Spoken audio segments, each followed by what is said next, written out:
اور یہ جب خبر نکلتی ہے، جب پکڑا جاتا ہے تو تب لوگ پیر صاحب جعلی تھے.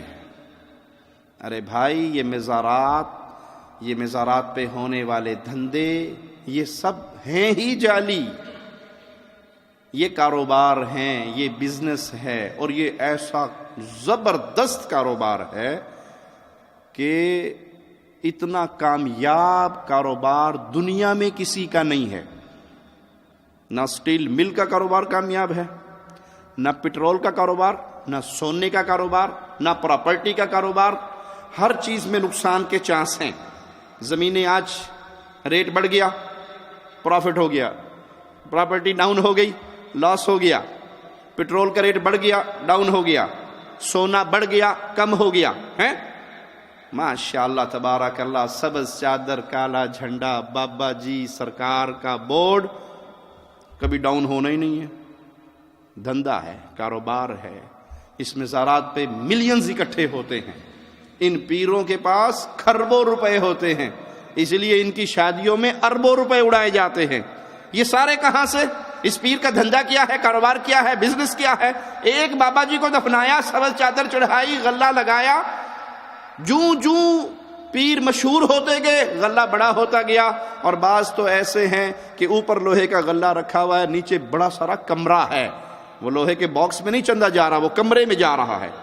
اور وہ ماہانہ نذرانے کھربوں تک پہنچے ہوئے ہیں. پاکستان ایک ایسا ملک ہے جہاں کسی شہر، گاؤں، دیہات میں اچھا سکول، کالج اور ہسپتال ہو نہ ہو، مگر دربار اور مزار ضرور ہوگا. مزارات اور دربار سدا بہار کاروبار ہے. سٹیل ملز سے لے کر PIA تک، ریلوے سے لے کر PTV تک، ہر ادارہ خسارے میں چلتا رہا، مگر مجال ہے جو کبھی مزارات کا بزنس ماند پڑا ہو. اس بزنس کو زوال نہیں ہے. پنجاب کے بعد سب سے زیادہ مزارات آزاد کشمیر میں ہیں. صرف کشمیر کے درباروں اور مزارات کی سالانہ انکم 159.809 ملین روپے ہیں. لاہور کے معروف دربار میں صرف جوتے رکھنے کا ٹھیکہ 2 کروڑ روپے پر ہوتا ہے، جبکہ اس ایک دربار کی 25 کروڑ 97 لاکھ 1,569 روپے ریکارڈ انکم ہوئی. مزار پیر مکی سالانہ انکم 48 لاکھ روپے، میاں میر 10 لاکھ روپے، مادو لال 6 لاکھ روپے، بی بی پاک دامن 31 لاکھ روپے، دربار شاہ رکن 24 لاکھ روپے. ان درباروں اور مزارات میں سے جو محکمہ اوقاف کے تحت ہیں، وہاں کرپشن کے قصے زبان زد عام و خاص ہیں. ہزاروں دربار اور مزارات وہ ہیں جو محکمہ اوقاف کے تحت نہیں ہیں. ان کی انکم بھی مجاور اور مافیاز کھاتے ہیں. حالیہ دنوں صاحبزادگان گولڑا شریف کی شادی خانہ آبادی کے خوب چرچے ہیں. پیرزادوں کی شادی کی تقریبات سے ہی اندازہ لگائیں کہ مریدوں کے چندوں پر کس قدر شاہ خرچیاں ہو رہی ہیں. غریب مریدوں کے چندے سے منعقد مہنگے ہوٹل کی تقریب میں سیاستدان، صحافی، بیوروکریٹ تو تھے، شاید ہی کسی غریب مرید کو یہاں مدعو کیا گیا ہو.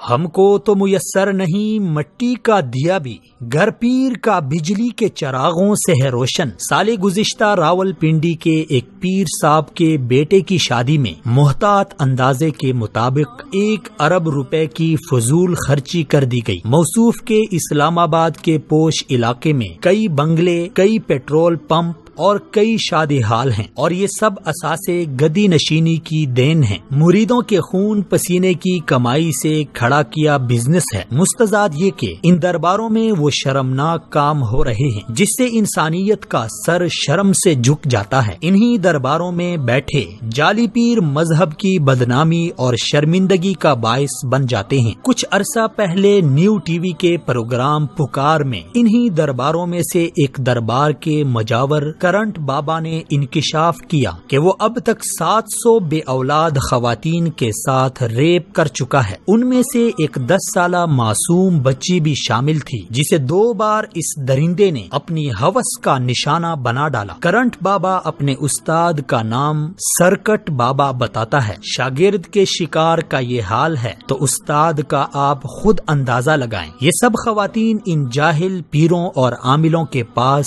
بے اولادی کا علاج کرانے جاتی تھیں۔ یہ شخص انہیں جنسی درندگی کا نشانہ بناتا تھا اور پھر ڈرا دھمکا کر خاموش کراتا تھا کہ اگر کسی کو بتا دیا تو میرا موکل تمہیں جلا کر بھسم کرے گا، اور یہ خوف کے مارے چپ ہو جاتی تھی۔ اس طرح کے واقعات درباروں اور مزاروں میں تواتر کے ساتھ پیش آ رہے ہیں۔ یہ کوئی معمولی نوعیت کے جرائم نہیں ہیں۔ حکومت کو فوری طور پر مزاروں اور درباروں میں بیٹھے جعلی عاملوں اور پیروں کے خلاف کارروائی کرنی چاہیے تاکہ مزید عزتیں پامال ہونے سے بچ جائیں۔ ان درباروں میں فروکش پیروں کا بھی احتساب ہونا چاہیے کہ وہ غریبوں سے پیسے بٹور کر کیسے اپنی عیاشیوں میں اڑاتے ہیں۔